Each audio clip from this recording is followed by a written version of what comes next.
Now then, guys, welcome back to the Cycle Sunday podcast. Mr. Bowker, we need to apologise to everyone, don't we? We absolutely do. I'm sorry. We should be doing this every fortnight for you. I have had a couple of comments that, where are you? Me too. I'm really, really sorry, folk. It is just, Pete has been away, very busy. It's our busiest time in the bike shop. We're doing our best, and we love doing these. And actually, Pete and I have actually missed talking to each other as much as it. We've not spoken much. And we had a couple of sessions booked in to do some recordings, and a couple of times we've had them basically just things not transpire. We should have recorded one a couple of weeks ago, and you had to suddenly do an emergency bike delivery to Bakewell. Yeah. Anyone who follows me on YouTube will know I've been away quite a lot. I did a 10-day driving tour around Europe, and just things have been ramping up a lot. So yeah, logistically, we've just struggled. So we're recording today, which is very exciting. Yes. In fact, what we're going to do, although we'll let these people in to know the secret, we're actually going to try and record 2 today, which is a month's worth. Yes. Yeah. There'll be a sort of consistency thing that, hang on, that second podcast of this month looked remarkably the same as the last one. There's a reason. No, it won't, because I've got a change of clothing behind me for the second one. You always wear Criterium Cycles shirts anyway, so it doesn't make any difference. Yeah. No, well, that's very good. Yeah. So, subject for today is inspired a little bit by my recent drive tour of the Pyrenees and little bits of the Alps as well. Because when the road book for the drive tour came out, I realised that we were going to drive up and down quite a few of the cols that I rode when I did a charity event in 2010 called the Tour de Force. Wow. And one of those was the iconic Col de Tourmalet, which is the highest point in the Pyrenees and a very, very spectacular mountain. You can go up it from either direction, and they're both spectacular. Wow. So what we thought we'd do is have a chat about riding in the mountains. Now, for me, maybe focusing in on the mountains of France, but it could also be Spain, it could be Italy, it could be actually in parts of Scotland, because you've got some big gnarly climbs in Scotland. Yeah. But I guess, because sometimes people, and on the tour, because I mentioned when we were driving up these very steep hills, I went, I've cycled up here on my bike, and they're like, you've done what? Are you mad? Yeah. So I thought maybe we'd just start about why. I mean, I love climbing hills. I think you do too. You've done quite a few big ones. And there's something very special about it. And I thought it would be really handy to talk about why. Why do I enjoy it? Why do you enjoy it? And then maybe have a bit of a chat about how to prepare for cycling in the mountains. Because if you're not fit and you take your bike to the Pyrenees, you're going to have a horrible day. Yes. At the end. Yes. It's just not going to be nice at all. Yeah. If you are fit, and I don't mean you have to be, have killed yourself on Zwift for 2 years. You just have to be relatively in good shape. You're going to enjoy it much, much more. Yes. So for me, the reason I enjoy climbing mountains is probably maybe 2 or 3 things. Firstly, it's an achievement, a sense of achievement thing. You're at the bottom of this massive, massive mountain. You look up and you think, I'm never going to get to the top of that. And you sit on your bike and you grind away and this is the difference between climbing mountains in France compared to the UK, is you'll be maybe grinding away for an hour and a half to 2 hours, constant climbing. Yeah. But then you get to the top and the sense of achievement is immense. The scenery is beautiful. Yes. And then you get rewarded by an amazing descent on the other side that isn't just descents in the UK are like a couple of kilometers long. Yeah. In France, believe me, you could be on a descent that's 20, 25 kilometers long. Yes. And they're immense. Yeah, they are. They're fantastic. And I've just realised I've done a lot of talking in the last 5 minutes. Do you No, agree, my friend? I, I do, and it's just wonderful. And there's something about being. I mean, there's loads to unpack here. I mean, you sort of you think about a podcast, and the suggestion comes through on WhatsApp from Pete, and it's like, oh, I want to have a chat about climbing hills, and you go, oh, okay, well that's 5 minutes. No, it's not. There's loads and loads of stuff. It's about your bike. It's about gear ratios. It's about preparation. It's about your nutrition, your hydration. It's about your mental state. It's about understanding atmospheric conditions. It's understanding all of that. So there is so much to unpack, and but it's just absolutely brilliant. Pete, I just love climbing hills. Yeah. I don't know why. I call it some sadistic flipping thing that goes off in my head, but I just love the sensation of climbing a hill. I much prefer. Well, I like going up and I like going down. I think it's my inner mountain biker. And I think you started mountain biking before you started road riding.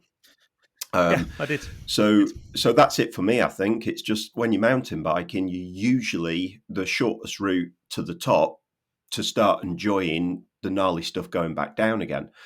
So the thought for me of doing a 10 to 20k time trial on the flat out and back, oh flip, that's just purgatory in my head.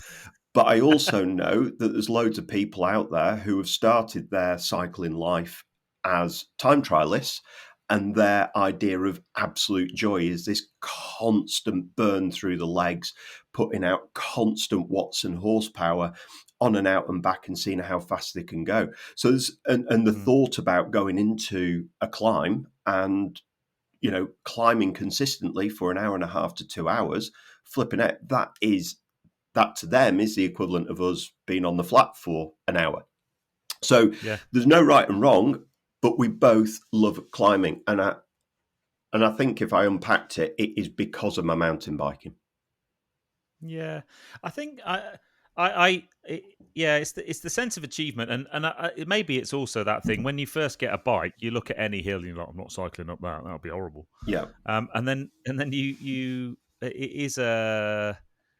I find it's physically challenging. I think the biggest part for me is it's mentally challenging because you're, especially on big climbs, your whole being is just screaming at you to get off the bike and stop. Yeah. And when you don't get off the bike and stop, and you carry on and you get to the top, I just get a massive buzz basically. Yes. So let's start kind of from the beginning, as it were. Imagine that you've never cycled on any mountains at all, and you're going to want to go to. I'm going to pick the Pyrenees because I've just been there, and I think actually there's some beautiful parts of the Pyrenees. There's a lot of cols all very close to one another. Yeah. And actually, you could argue the same in some of the Alps, actually. But you can flow multiple mountains together. Now, you might sit there and go, "I just want to cycle up one hill," right? But in the Pyrenees, if you wanted to do multiple cols in a day, it's actually relatively easy to design routes to do that if you wanted to. Yeah. So you do need to be relatively fit. We were chatting just before we started the podcast. We know, or everyone knows, we love our e-bikes. Yes. And actually, if you're not 100% fit, or if you are getting on a bit, or you've got some kind of health issue, then an e-bike is a brilliant idea. So you could do it on an e-bike as well. Yeah. But even so, you still kind of need to have a reasonable base level of fitness. You do. And saddle time. Yes, absolutely. And the other thing about e-bikes is, don't forget, if you're taking your own e-bike over abroad, you are limited to driving because you can't put that size of lithium-ion battery on a plane. So you are limited to driving over. So that can sometimes make it impossible, or renting out there. But e-bikes is definitely a possibility. But it is one of those things that if you are wanting to go and ride abroad, I think there is something about just being in in a country where the culture is cycling as well. I think Yeah. that's one of the things. I mean, you get beeped at, but you're not getting beeped at because you're being annoying. You're getting beeped at because you're being encouraged. And the amount Yeah, of yeah. people who come alongside you and they're literally sort of, clapping at you and sort of like, "Allez, allez, allez." Chapeau! Yeah, absolutely. Yeah, And it's like, holy moly, this is just incredible, as opposed to, yeah, trying to buzz you and knock you off. So yeah. being in that culture, being in that weather, being in just that epic scenery is just Mm, is just wonderful.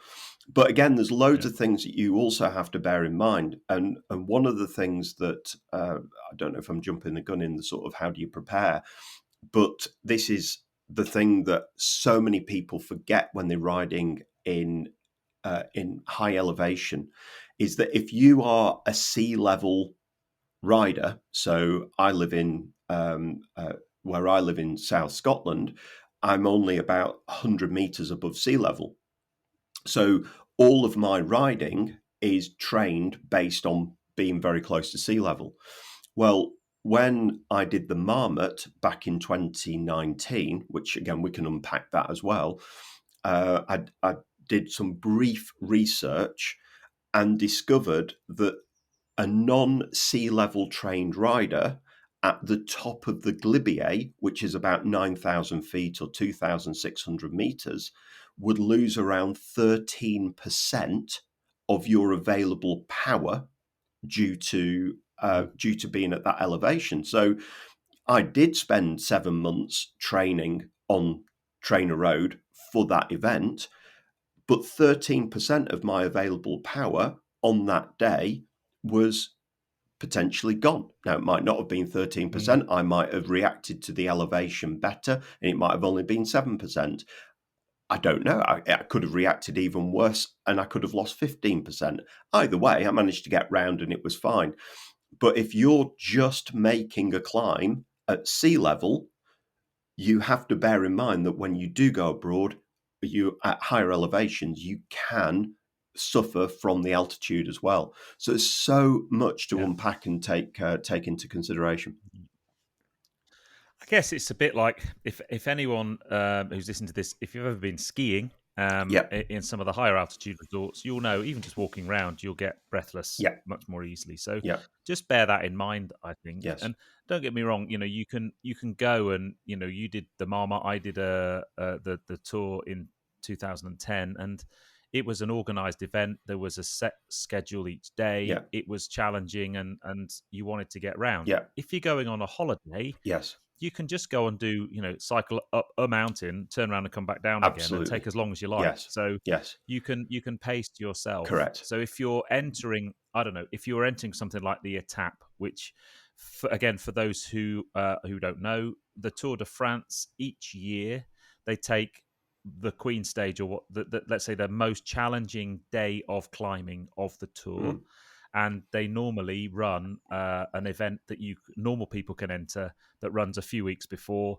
and it's exactly the same route. yeah, It's called the Etape. yes, So if you were doing that, now what they do on the Etape is they have a minimum speed mm, that you have to go round it, and basically a transit van goes round at that yeah, speed, and if it catches you up, yes, you have to put your bike in the back, and that's the end of your day. yes, So you have to ride at a certain pace. So it depends on what you're wanting to do. I would suggest any of it's amazing, yes, but if you're going to enter something like the yeah, Etape, then you really do need to train hard yes, and be fit. yes, If you're just going for a holiday and a bit of an explore of the mountains, it just be fit. But for me, I think the most important thing is make sure your bum is used to sitting on the seat, yes, because whilst you can get out of the seat on the pedals mm, climbing, you will be sat on your bum a lot, yes, and the weight of your body will be going through your bum. And for yeah, me, it's always your bum that mm, hurts. yeah, yeah, yeah, yeah, yeah.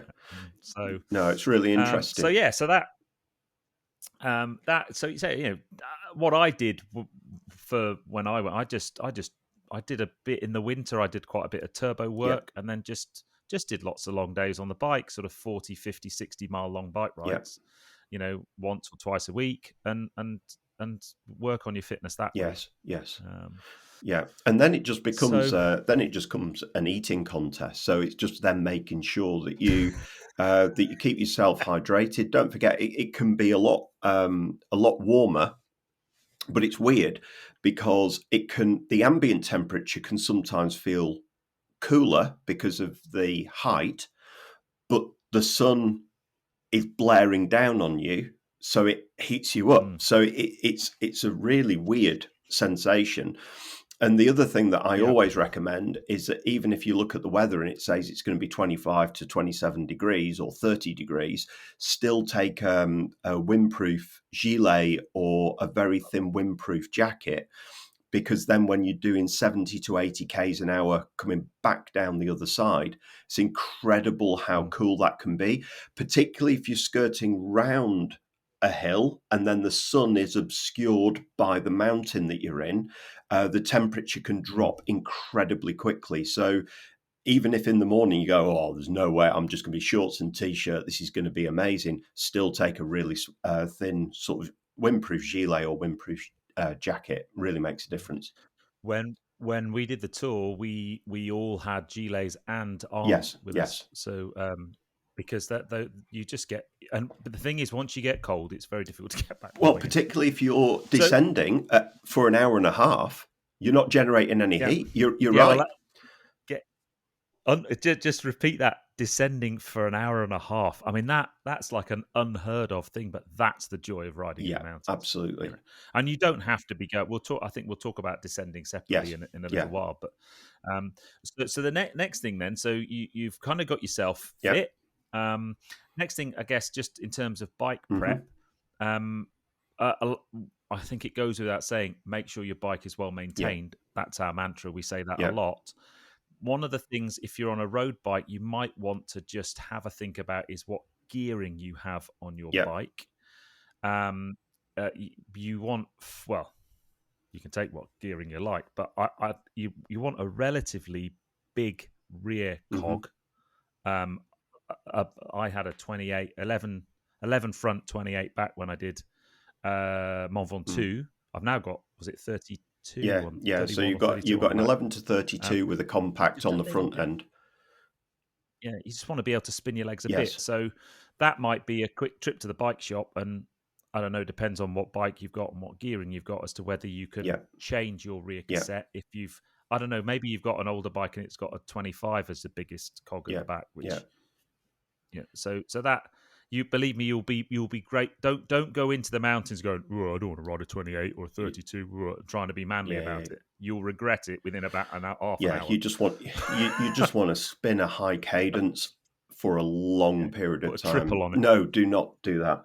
But the thing is that what you've got to bear in mind is that, as you quite rightly say, you've got different areas of the Alps, different areas of the Pyrenees. So the only Pyrenees trip that I've ever done is it was about 80 kilometers away from Spain, in a place called Puevalador, which was more like rolling foothills. So it was probably closer to what you'd be used to on the South Downs, really. Everything, there's nothing majorly steep, but everything was sort of really rolling, and it was green and lush, and it was quite relatively low level.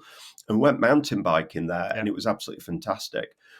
But right across the viewing point that we went to looked across to the Pyrenees that goes more towards Italy. Is that my geography right there? So Italy's totally right. Okay. Well, there is a Spain. Yeah. Spain. So there is a very spiky part of the Pyrenees, which I think you're the one. That's where you're referring to. Now, I've never cycled there.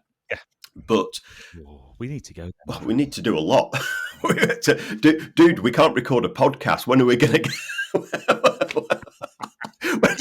All right, good point. Well, mate. All right.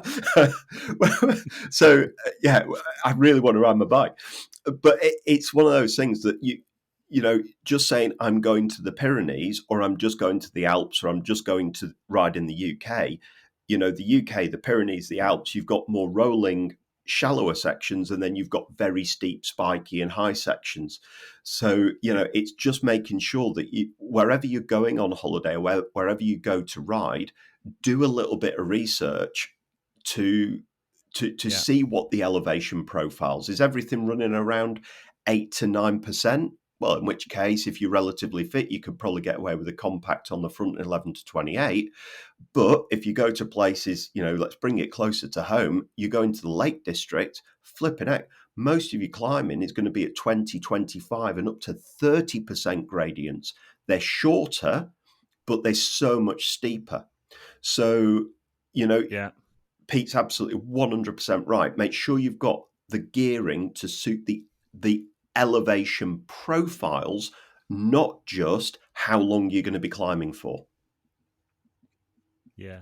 No, absolutely. I mean, you can research climbs and things. I mean, I've done most of my climbing in the mountains in an organized tour, so someone already knows the routes, which is, I think, an easy way to do it. I've got loads of books. I think I've got a book somewhere, The 100 Most Epic Mountains to Ride Up on Your Bike, that kind of thing. There's loads of, and all of the kind of iconic tour climbs and stuff. And you could expand that into Italy, into the Dolomites in Italy, although for the Giro, but Italy is spiky. Like, really, when mountains go up in Italy, they go up really, really sharp. So get yourself and your bike prepped. And a good service, and make sure you've got, if you've got caliper brakes, make sure you've got good brake pads. Make sure you've got decent brake pads if you've got discs, so because you're gonna use them. So I would, here's me doing bike maintenance tips, but I'd replace your brake pads and bed them in properly before you go, and get nice new tires on before you go, because your speeds that you will be achieving coming down the other side are greater than anything you will probably have achieved in the UK. Without realizing it. I mean, don't go and feel scared about it, but the tarmac is so smooth that it's just, you just roll so much more quickly. And it's another thing why I like cycling in France, and actually. the straights are so long as well. So you've got areas that are quite technical, but coming off the Galibier, I think the first section is a little bit more technical, but then it really opens out. I mean, we were getting 85, 90 k's an hour down there, relatively straightforwardly, and the bike feels just incredibly stable at those speeds as well. On that particular day, it wasn't particularly windy, certainly wasn't gusty, so at no point did you feel out of control. But it's one of those that you then soon realize the tolerances and the pressures that are going onto your brakes when you do need to pull it up, but also how much pressure is going through the tire as well. Speaking of pressures, this was a really I knew this coming. Sorry? I said I had a feeling you might talk about this if I guessing what you're going to talk about. So speaking of pressures, I couldn't believe how this is just basic physics, guys. So when we started the Marmot, it was like sort of 4 or 5 o'clock in the morning. Temperature was very cold. It was relatively humid as well. And we started at the top of Alpe d'Huez, which is at about 1,300 meters, maybe a bit higher. No, it's 1,000 meters from the bottom. Oh no, it's about 1,700 meters at the top of Alpe d'Huez, and you go down to the valley, which is still at about 700 meters above sea level. So the lowest we went that day was still 700 meters or 600 meters higher than I live generally. So that's the thing. And you're climbing 1,000 meters to the top of Alpe d'Huez. So the amount of folk that I can just imagine was preparing the bikes. They pumped the tyres up to their normal pressures, so 100, 120 psi.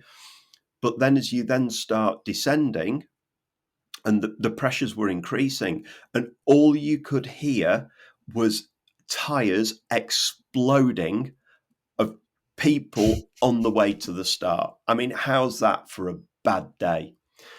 So make sure you don't over pressurize your tires if you are starting at an incredibly high elevation. Yes, that's a bad day, that, isn't it? That's a really That's bad day.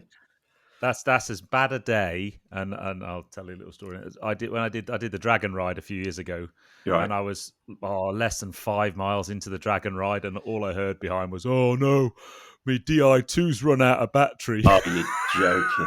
5 miles in, not able to change gear. It's like, and the only reason I find that really funny is because this morning I was going to take my Ultra XR4 out for a lovely sunny ride around, and I got to the end of my gate and I went up the road, went to change gear for the first time, and the battery had run out because I hadn't ridden it for so long. And last time I rode, and the reason being, and this is my excuse that Paul's now going to shoot down in flames, is the Di2 I've got on my Specialized, that battery lasts forever. Like I hardly ever charge, so I just assumed that the Ultra would be the same, and it's not, and it's probably not. And you only be able to watch this if you're watching on YouTube, because this little metal this thing that I was meant to wrap around the frame, I forgot to put it on. Oh, right. So it's been live all the time. Yeah. Right. So that'll explain that then. Yeah. Well, all right. Okay. So my Ultra is currently charging up, and after we've recorded this podcast, I'll go for a bike ride. Brilliant. So that's bike. Now, next thing is, and this might sound really obvious, but what time of year are you gonna go? Yeah. And the reason I'll give you. So I have literally 3 weeks ago. Was it 3? No, 2 weeks ago. Driven up the Col du Tourmalet in my car. Yeah. And there was still snow on the verges at the top. Yes. And the guys who ran the tour recce'd Col du Tourmalet only about 6 weeks before, and they couldn't get up the top because it was still snowy, because it's a ski station. Yes. So if you're looking at some of the really higher peaks, then you probably need to wait until early summer before you're going to be able to go up them anyway, because they'll be snowy. Yes. And you don't want to be riding a road bike up at, you physically can't do it anyway. Yes. So that will determine something. And then the other determining factor is if you then wait till the summer and you go in something like the middle of August, it's gonna be hot. Yes. So I did the tour in the Pyrenees. We were there in the middle of July, and it was hot. And the hottest day we went at the Col du Tourmalet, it was about 33, 34. Yeah. And that and it's when you're on the bike we did an 8.5 to 9 hour day, because we did about 200 Ks, five big cols in a day. And one of the guys that was with us actually dehydrated, didn't take on enough water, didn't make it to the top. He fell off his bike with a kilometre to go, and that was his day over. So you have to kind of balance it out. So that's just something to be aware of. Do your research. I'm sure there's plenty of, depending on which mountain or which climb you want to do, plenty of stuff on the internet as to when the best time of year is. Mont Ventoux is a really good one. So the Mont Ventoux 3 times up Mont Ventoux in a day that I did a few years ago now, 2-3 years ago. It's the same. If you go too early, it's snowy. And it suffers quite badly from wind. It's not called Mont Ventoux for nothing. It's called the Windy Mountain. But in the summer, it's so hot. Like, because it's in the middle of Provence. So that's a bad day if it's hot. So that just choose when you're going to go. Because that will impact on whether you have a nice day on the bike or whether you have a horrible day on the bike. Have we ever covered what dehydration is on the podcast? I don't think so, no. I mean, I'm sure we've talked about nutrition and drinking on the bike. And talked about, I remember you talking about sort of supplements in bottles and things. Yes. So it's maybe worth just repacking it, recovering it. Bloody hell, get my teeth in. Doing it again briefly. So a lot of people, now I'm not a biologist at all or a nutritionist. So anybody who is a biologist and nutritionist, if I get anything slightly wrong here, just please shoot me down in flames, but that's fine. But the general principle is this, is that your body absorbs the fluids that goes into your body using key minerals which are also known as electrolytes. So, so basically, they are salts and minerals that basically absorb the water content that allows that fluid to stay in the body. Having the correct number of electrolytes in you is you being hydrated. When you are dehydrated, you have effectively sweated out the vast majority of your salts and minerals that will hold the moisture in your body.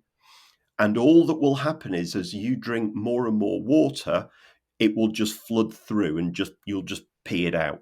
And the analogy that I always like to use is if you took a bucket that had a hole in the bottom and you just put water in the top, what will happen is the water will just basically fall out the bottom. However, if you filled the bucket with the same hole, but put Oasis or sponge or something like that in the bucket, that's like your electrolytes. And what happens is the moisture goes inside, the water goes inside, the Oasis or the sponge grabs hold of that moisture and resists the amount of water that's coming out the bottom.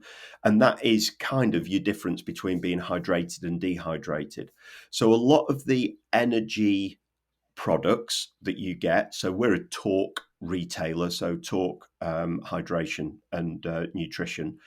A lot of the Talk energy products will have carbohydrate, which is your fuel to keep your muscles going, but they will also have trace electrolytes in there as well to help keep those nutrients in, because you're going to sweat a lot, right? If you're riding in sort of 30 degrees heat, you sweat all the time. I mean, my skin was just almost like one of those salt baked flipping things that you get. It's like you end up salt baked cod. Yeah, you end up being like crusty, don't you? It's minging, but you do. Yeah, you do. It's minging. You end up being crusty, and you just think to yourself, that is all those electrolytes. So you've got to replace those. And what you can, or you just cycle along and lick your arms.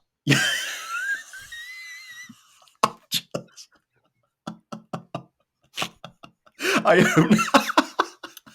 hope nobody's listening around breakfast time or lunch, because our entire audience base has just shuddered by that image. Oh, dude. Well, it could have been worse. I could have said I'd lick your arms. Oh, no, I think we're just taking it too far. But no, so it's important that when you're sorry, I've just got an image now. When you're riding in really hot conditions, whether it be in the Alps or Mallorca or wherever, rather than just having your energy stuff, you are worth, particularly if you're going to be out there a lot of hours in that day, do take some hydration products as well, which have got much higher concentrations of electrolytes in the mix, and they taste a bit minging. I think you can pick them up from Tesco's or your pharmacist, and they're called like Doloralite and stuff like that. But then you've got your Talk electrolytes, and there's loads of brands, but you're looking for a high concentration of electrolytes. Anyway, there we go. So that's dehydration, I think. Covered. And the other thing to point out, which is really cool, and I only realised it once it was pointed out to me, is in a lot of France, particularly, I'm pretty sure in bits of Spain as well, in the centre of the villages in France will often be a water fountain. Yes. And those water fountains are drinking water. Yes. So you can fill your bottles up, and it's normally like the best water you've ever drunk in your life, because it's straight out of the glacier, but it's useful to know. So you've always got somewhere to top your bottles up. Yeah. So if in your back of your jersey you carry a few sachets of electrolyte mix or energy mix, depending on how far you're going to go, maybe some gels just to give you a bit of a kick as well. Normal things, don't use them for the first time when you're out there. Practice with them, make sure you find out what works for you, what doesn't. But if you're going to go up some of these big climbs, I would be impressed if you can do it without having to have some kind of extra carb intake, Yes. like a gel Yeah. or whatever. So make sure you eat Yeah. as you go, because you'll need the fuel. I mean, you'll be burning if you've got a really big day on the bike. You're going to be burning for 4,000 calories, something like that, maybe more. I don't know, Minimum. depending on how much effort you Yeah. put in. Minimum. Yeah. And if you think normally take in only like 2.5, Yeah. so you really do need to make sure you Yeah. eat. Otherwise, and eat and drink before you're Yeah. thirsty, and eat before you're Yeah. hungry, because by the time you're thirsty, you're already dehydrated and you're already in Yes. trouble. Absolutely. So Yeah. so they're really important. And you go out for a bike ride in the UK, and you might disagree with me on this one, but if I take a water bottle out with me, I'm normally out for a couple of hours, and that I don't take gels and things because I'm not out long enough, and I'm not, but out there you're going to need Yes. them. So Yeah. so be Yeah. prepared. One of the worst things on the Marmot that I did to my pal Steve, who I was riding with, was we'd already done the Glandon. Yeah, so we'd already climbed up the Glandon, which was 24 kilometers, I think. That was that climb. So we're climbing for about sort of 2.5 hours, because it's around 10 k's an hour at my even at my fittest. I was still only 10 k's an hour average on those climbs. So you climbed for 2.5 hours. And then we did the the one just before the Telegraph. So the Telegraph goes Oh, into the yeah. Glibier. So that Yeah. as a total, there's only a small sort of ledge between the two climbs.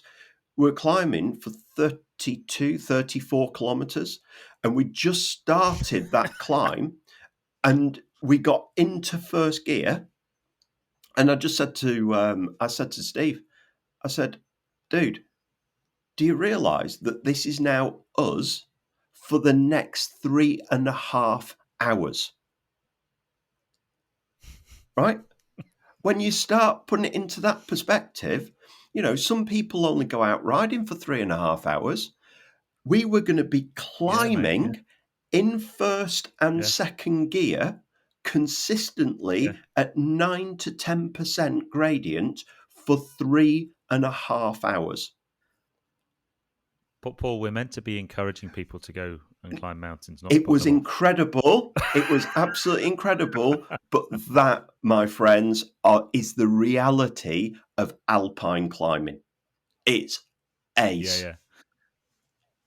It is, and I mean, it is really cool. I mean, when we did Ventoux, there's a climb up Ventoux from Malacine, and there's a section of that that's 10 kilometers that doesn't really go below 10%, and it's Yes. meaty, and it depends on which way round you do it. But that was our second climb of the day, and it is meaty. And you're right, you just sit there and you just grind away, and dig deep. And that's the bit I like. I think actually, it's the digging deep. It's a bit, I've run a marathon before, and it's the same with that. You set yourself a goal and you dig deep and you work hard, and then when you achieve it, it's amazing. And you get to the top of a climb that you've been climbing for 3.5 hours. It's amazing. So we've got the right time of day. We've made sure we drink and hydrate ourselves and eat properly. Maybe worth having a chat about the some basic pointers and tips from experience about going up and coming back down. And for me, the going up bit is you just mentioned your speed. I am not a fast climber at all. I've never really been that quick on my bike in terms of doing races and competitions and stuff. I'm not about speed. I'm about getting it done. So I'll just sit there and get into me granny gear and just spin my legs away and just enjoy it. I think my biggest tip probably would be to vary things. So every now and again, get up out your saddle and just even if it's just 20 pedal strokes, just to get the blood flowing around your bum and your legs. That's a really good one. Vary your hand position on the handlebars. So, go on the tops of the handlebars rather Yeah. than the hoods, because you sit up more Yeah. upright and you have a better position of Yeah. the saddle. And if you watch the tour climbers, they'll often do that. So Yeah. rather than crouching over Yeah. the hoods, they'll sit up on the Yeah. top bars, and do that. And just keep an eye. Again, if you've got a heart rate Yeah. monitor on and you've got a readout on your Garmin, keep an eye on your Yeah. heart rate. One of the things someone's bound to say in the comments if we don't mention it before, and I know you did it when you did the Marmot, is you rode to a power Yes. meter. Yeah. Yeah. Now, I've never done that, but if you're just going for recreational riding, I don't think you really need to worry about that. But if you were doing a longer ride and you had a Mm. goal of a certain distance in a certain amount of time, then riding to a power meter is probably going to enable you to do that far more easily, right? Because you don't go into the red, you don't shag yourself up and Yeah, I stuff. mean, I would actually say that if you train, I mean, don't forget you have to train on power to know your power numbers. So Yeah, anybody who turns around and says, "Oh, I ride on a power meter," but they don't train on a power meter, well, where are you getting your numbers from? Would be my comments on yeah, that. But anyway, but yeah, I mean, even if I'm recreationally riding, if I went back to the Alps again, say for example, we went out to the Alps. I would definitely ride on power still, and probably even more so than when I rode the Marmot as a fitter rider, because I'm now heavy and fat and flipping unfit. So I would then, and the problem is that my head makes me a lot faster than I actually am. So so I would actually want to do an FTP, my functional threshold performance, to actually see what my power is. And then I would set my percentage of effort. So if I'm climbing in the Alps, I would probably say that I want to work to a maximum of 75 to 85% of my FTP. Otherwise, I'm going to be going into the red. So I'd probably set my power meter at around sort of 85 max, and not dwell on it, but just have the alarm beep at me if I do go over that zone. Because it is so, once you're in the red and once your body goes into the red, then similar to sort of getting dehydrated or not eating enough and running out of fuel, if you're riding in the red, it is really difficult to recover from. So it is good, but just don't dwell on it. Don't forget, this is a flipping hobby. So yeah. So you're going on holiday. You're going to ride your bike. Just be sensible. Don't just.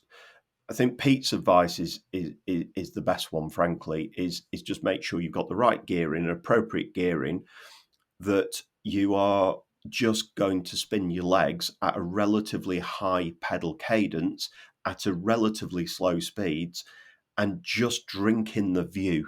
Don't worry about Strava. yeah. That's probably my best bit of advice. Don't even go on Strava, because take the pressure off and just go and enjoy the view, because it's beautiful. Yeah, it is. It's stunning, and Yeah. I remember, little things like stopping next to a waterfall and dipping my head in a waterfall just to cool Oh, myself down because it was so hot. It was isn't lovely it though. lovely? Yeah, yeah, So yeah, no, the going up bit, and if you're riding with someone else, talk to each other and don't feel yes, like you can't. I've got a thing now anyway. If there's a climb, I like to try and do it without stopping. yeah, And that's me challenging myself more than anything. yeah, Because when you get to the top, you go, I did it without stop. I don't care how fast I go up it. I don't care. yes, It's just, can I get to the top without stopping? yeah, Um, if it's super steep gradient, one of the things that you might do, depending on the width of the road, is mm, just to give yourself some respite, is to just weave side to side up the road. mm, Be careful of traffic and cars and that kind yeah, of yeah, stuff.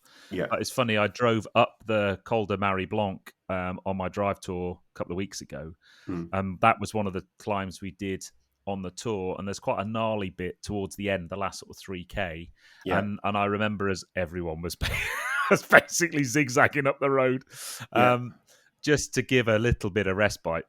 yes, But yeah, no. So the going up bit, it's that sit there and just knock a rhythm out, and talk to your buddies if you're with them, and make sure that yes, you look after people who are struggling, and yeah, we certainly had to look after, when we did the tour, look after a couple of people on one of the bigger ascents, and eventually though you have to. We made the decision, a couple of us, that this is also my day today to climb this mountain, and Yes. I need to crack on and do it, and Yes. and leave them to it. But if you Yes. can look after people on the way up, it's all good. Yes. Yes. And then when you get to the top, it's just, you look back and you look at the twisty road, depending on which ascent, obviously, but you look back at them, and it's just mega. Mega. If there's lots of hairpins, by the way, ride round the outside of the hairpin. It's a bit longer, but you'll find that the change in gradient isn't quite as horrible. Well, do you know what I've found about hairpins in the Alps and in Italy as well is the hairpin is flat, and then the ramp in between the hairpins has got the gradient on it. So in the UK, hairpins tend to follow the gradient. So exactly as you've just said there, the inside radius is usually steeper than the outside radius.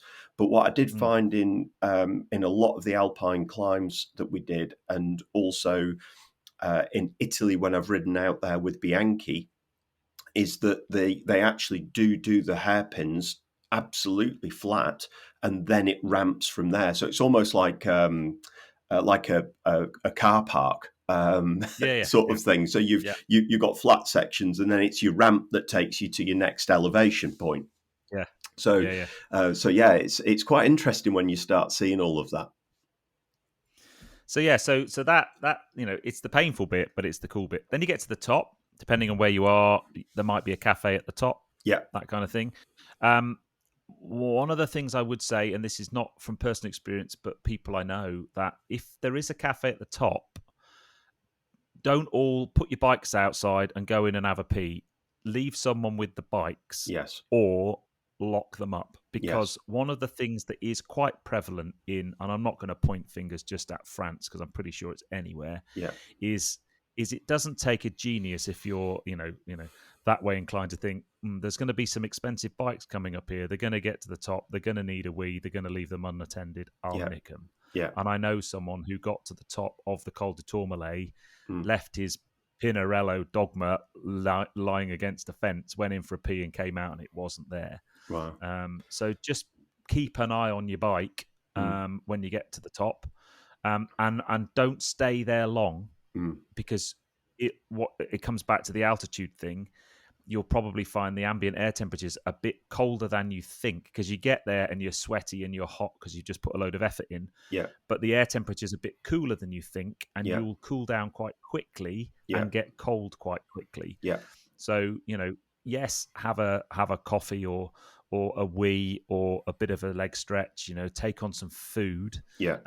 But try not to stay there too long. Yeah, yeah, and I guess the other thing from that, just with regards to just that guy having his bike nicked, make sure you got proper travel insurance, because don't forget, if you're abroad, I mean, you're doing 70, 80, 90 k's an hour down an Alp. If you come off, you are hurt, right? If you're lucky, if you're lucky, you are hurt, right?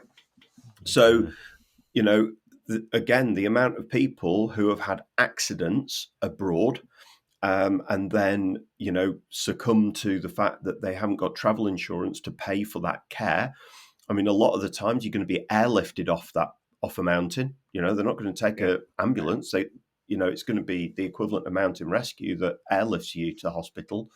You've got, and I can't remember which country, but I think in France, anybody from France, or anybody who's been to France and has experienced this, I think that they almost, the hospitals and what have you, ask you to basically pay for your care up front, and then you sort of claim it back if you're covered. So just make sure that you've got that covered as well.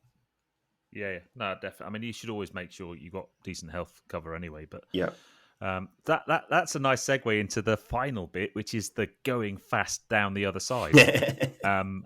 It's the reward for your 2 to 3 hours worth of work. Yeah, and it is astonishing. Yeah, the first big descent I did, I had a moronic Cheshire cat grin on my face for like a week afterwards, because it was just, I just couldn't believe how cool it was. And Yeah. however, that comes with some big challenges as well. Yeah. So, and I'm not trying to be, being mum or dad and being boring here, but it's bloody dangerous. Yes. To be honest. Yeah. Like we've mentioned before, the tarmac is often very good. Mm-hmm. One of the things to note, and the reason why it's often so good, because you think, why is it so good in the mountains? Well, that's if you're riding a climb that's in the Tour de France or in the Giro d'Italia or in the Vuelta a España. What the authorities normally do is they re-tarmac the road just before the Tour, so it looks nice on the telly. Yeah. So a lot of these mountain climbs are resurfaced really regularly. Yeah. And therefore the tarmac is beautiful. Yeah. Which is fantastic. And that makes climbing easier, but what it makes is descending much, much quicker. Yeah. So this comes back to making sure your bike is on point in terms of brakes and brake pad material and tires. Yeah. Before you start the ascent, we've mentioned put a gilet on. You might not think you need it at the top. You might still be hot. Yeah. Believe me, a kilometre down the descent, you'll be pleased you've got a gilet on. Defo. And as I said, arm warmers if you've got them. Yeah. I mean, you'll notice what the tour riders often do. They'll have someone at the top and they literally hand out wads of newspaper. Yes, that's right. And they just stuff newspaper down the front of their jersey for the descent, and then they'll get rid of it at the bottom. Yes. Because it's cold. Yes. And then enjoy it. But just take your time and build up speed gently, really. Yes. Because you'll go you'll go fast, won't you? You'll go faster than you've ever done in the UK. Yes. Yeah. And in the same way, when you're driving a car quickly, you are not looking at your front wheel. You have to raise your vision as far down the mountain as you physically can do.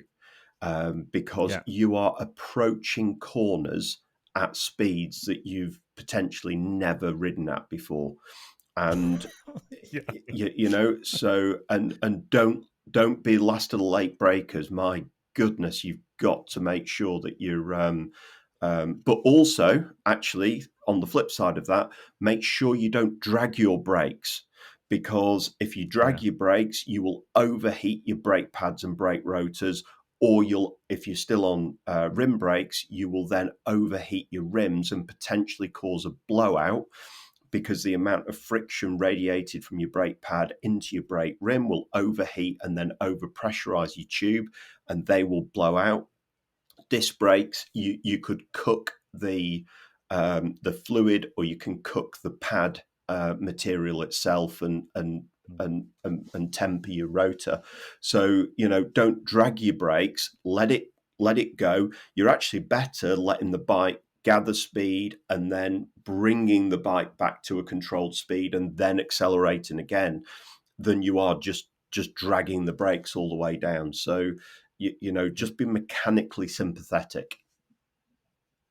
And if you've got rim brakes with carbon rims, yes, definitely don't drag them, because you're just chucking money out the back of your pocket. Yes, right? yeah. So, it's just wonderful. It is brilliant, and you get a fast flowing descent, and like I said, 25 kilometers. That's quite common actually on some of these bigger cols. Yes, and that'll be 25 kilometers of hairpins and flowing switchbacks, and it's just stunning. Yes, but you get it wrong. Yeah, and normally one side of the road there's a rock, and the other side of the road there's a drop. Yes. So you're gonna. It depends on which one you want. Yeah.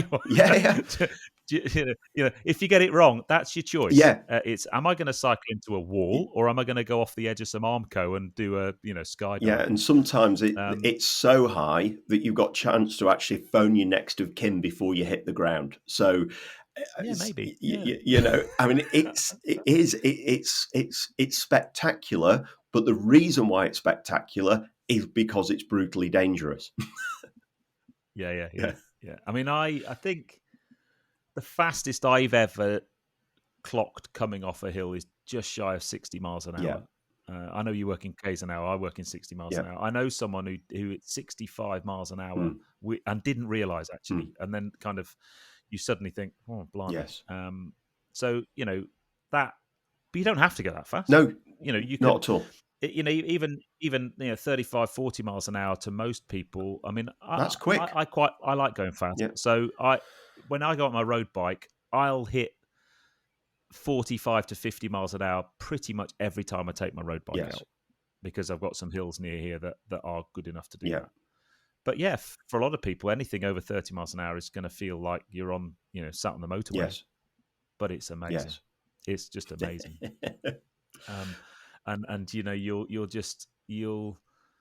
the other thing, what you might find, and this might sound really daft and really counterintuitive, is it can actually be just as tiring going down the hill as it is going up Yes. it, in your arms and your shoulders and your Yeah. hands, because you're on the hoods or you're down on the drop, so you get a better feel for the brake. There's a question actually, whether you have your hands on the hoods and stretch your fingers down onto the brake levers, or whether you actually go into the drops. Yeah. I guess that's a personal preference I'm thing, all- and probably depends on how fast you're I going. always descend in the drops. So Yeah. you're, and then your hands Got are a better feel, a better well, pull. your centre of gravity is lower. You've got you've got a much because your index finger, which is your braking finger on a road bike, is at the lever end. It means you've got more leverage and more pull on the on the brake levers Yeah, as well, true. and you also have more modulation and feel because the fulcrum point's longer. Yeah. Your, as I say, your centre of gravity is lower. But again, it depends on how steep it is. So if I'm just descending and it's like 2 to 3%, which it can be on a big alpine descent, it can actually be just a gentle 2 to 3%, and you're pedaling. So I would if I'm looking out at the view at that point, I'll just be in the hoods, as if I would be almost on the flat. But then when it starts to get steeper and very flowy and very fast, I am down in the drops for probably all of that descent. Yeah. And then I guess just technique wise, you're better technique than me, but we might be saying some things that are obvious here. More of your braking force comes from the front wheel than the rear. Yes. Right? So a lot of your retardation comes from your front brake. So what you might want to do if you're braking heavily is just push or put your weight on towards the rear of the bike, or try not to kind of, if you're right over the front handlebars and you pull hard on the front brakes, you're gonna go Superman over the front handlebars. Not necessarily. I mean, you have to be really over the front for that. But my key advice when braking on a descent is get your braking finished whilst the bike is still vertical. So, it's about just like a car. Just straight line. Absolutely, braking. Do not brake.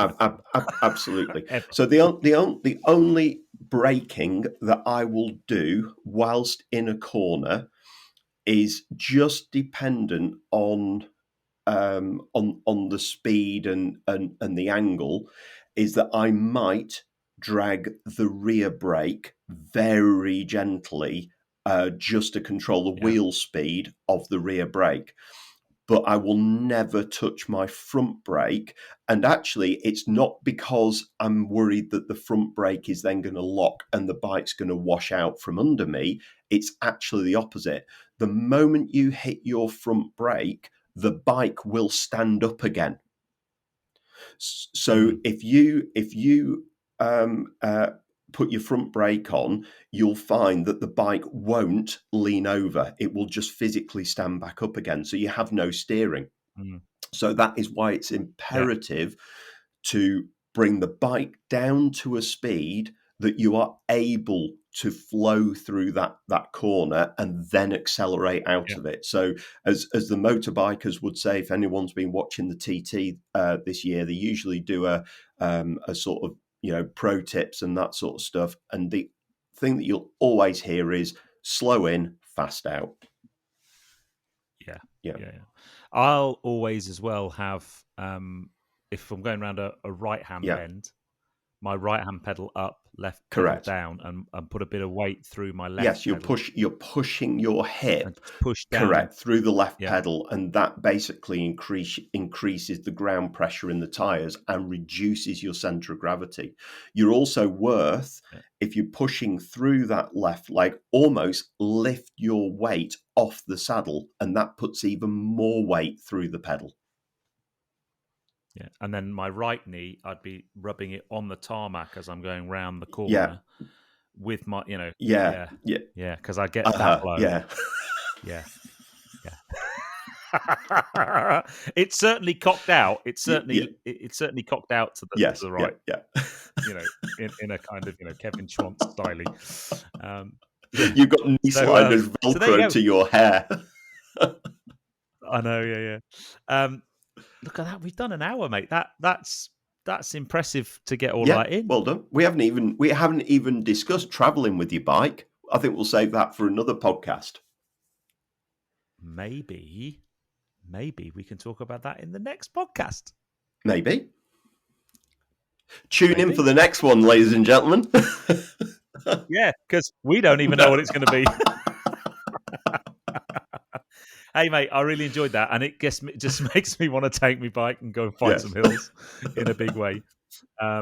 Driving up the mountain, it's a lot easier, but not as much fun. One last thing.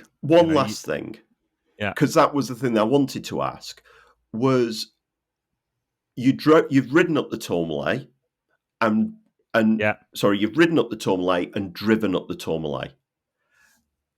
Yeah, was it both an equal experience for two different ways, or did you have an outstanding, do you know what, if I could only come, here's a question, if you could only go up the Tourmalet once more in your life, but your Ultra or your Porsche, and we don't want to hear what you think we want to hear as a cycling podcast.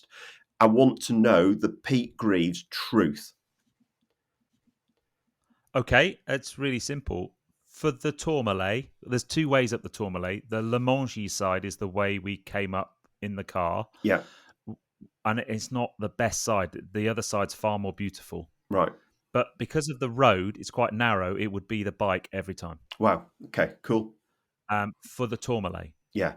If you were to look at some of the other mountains that I went up, so we came off of the Valberg, the Col de Valberg, and that would be absolutely 100% drive up it in my car. Yes, because the road was wide and fast and so on. Yes, but if it's a tight and technical one, Col de Marie Blanc, bike every time. Right. And I'm guessing I don't. So if you think about, I've not done Stelvio in either a car or a bike. Yeah. But Stelvio Pass, I think that would be a really close one actually. Right.